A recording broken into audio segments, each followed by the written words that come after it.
I remember the exact night it happened. Not the cheating, but the moment everything came crashing down. The night I finally stopped being blind. It started like any other Thursday.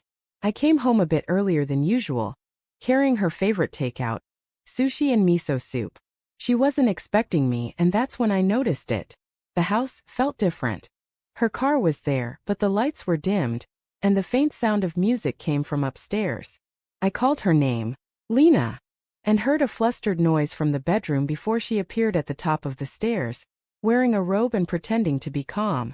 "Oh, you're home early," she said, smiling, but her voice cracked on the word early. I didn't think much of it at the time. Maybe I didn't want to. We'd been married for 8 years, good years, I thought. We had a rhythm. Dinner, TV, talking about work, plans for a vacation we never quite booked. She said she was working late often, but I trusted her. You don't start a marriage thinking it's built on lies. But that night something stuck in my mind. Her perfume was stronger than usual, too strong.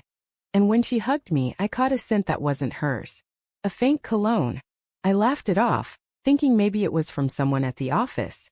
I wanted to believe her. Over the next few weeks, though, the signs piled up like whispers I couldn't ignore. She changed her phone password. Started showering immediately after coming home. Her laughter, the one I used to love, sounded different when she was texting. Like it wasn't for me anymore. One night, as she worked late, I drove past her office. A stupid idea, I know, but her car wasn't there. Instead, I saw it parked near a hotel off the highway. My stomach dropped. I sat there for almost 30 minutes, engine running, hands shaking on the steering wheel, trying to convince myself there was some logical explanation. There wasn't. I didn't confront her right away. I wanted to be sure. So I planned something. Something quiet and final. A week later, I told her I had to go on a weekend business trip. She looked almost relieved, like she could breathe easier knowing I'd be gone. That told me everything. But I didn't leave. Instead, I set up a little surprise. Before I left the house Friday morning, I placed a small box on the bed with a note taped to it. The note read, "Open this when you miss me." Inside the box, a tiny wireless camera, hidden inside what looked like a simple keepsake jewelry box. She had no idea. I parked a few streets away that night, phone in hand, heart pounding. When the motion alert popped up, I opened the live feed. There she was. Lena, my wife. In our bed. With him. I watched her laugh, kiss him, whisper things I hadn't heard from her in months. My throat tightened. My hands shook so bad I could barely hold the phone. It's one thing to suspect. It's another to see. I didn't make a scene. Didn't storm in. I waited until they left, probably for dinner, and went home.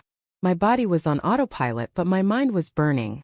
I gathered her things one by one. The clothes, the jewelry, the framed photo from our honeymoon she kept on her nightstand. All of it went into boxes. Then on our bed, the same one she had just betrayed me in, I placed a card that said, "Surprise. You were right, I came home early." I left the video still playing on the TV screen, paused right at the moment she kissed him. I wanted her to see herself, to see what she'd destroyed. When she came back around midnight, I was sitting in the living room, quiet, almost calm. She froze when she saw the TV. Then her eyes went wide when she read the note on the bed. "David, I can explain," she whispered, voice trembling. I didn't even raise my voice. "Explain what, Lena? That you've been cheating on me for months? That every time you said you were working late, you were working on someone else?" She started crying, reaching for me, but I stepped back. Don't touch me." She collapsed on the bed, sobbing. "It wasn't supposed to happen. I just felt lost. You were always busy, and I needed to feel something again." Her words hit me like knives. I needed to feel something. So what was I? Nothing. I wanted to scream, to break something, to tell her how she'd ripped the ground out from under me. But instead I just said, "You wanted to feel something? You will. It's called regret." That night I left. Checked into a cheap hotel and didn't answer her calls. By morning my phone was full of messages. Apologies, explanations, even voice notes of her crying. I deleted every single one. Over the next few days she begged for forgiveness, even showed up at my office claiming it was a mistake, that she'd end it and go to therapy, that she still loved me. But the thing about trust, once it's gone you can't rebuild it from ashes. I filed for divorce quietly. No yelling, no revenge, no screaming matches. Just a calm signature at the bottom of a piece of paper. When she realized it was real, she broke down completely. I almost felt bad, almost. A few weeks later, I heard she tried to make things work with the guy she cheated with. It didn't last long. I guess when the excitement fades, all you're left with is guilt. Now, months later, I sleep peacefully again. Not because I don't miss her, I do sometimes. You don't just erase 8 years of your life. But I realized something important. Peace doesn't come from holding on. Comes from knowing when to let go.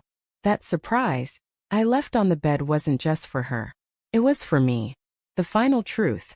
The closure I didn't know I needed. Because sometimes the only way to end a lie is to let the truth walk in and turn the lights on.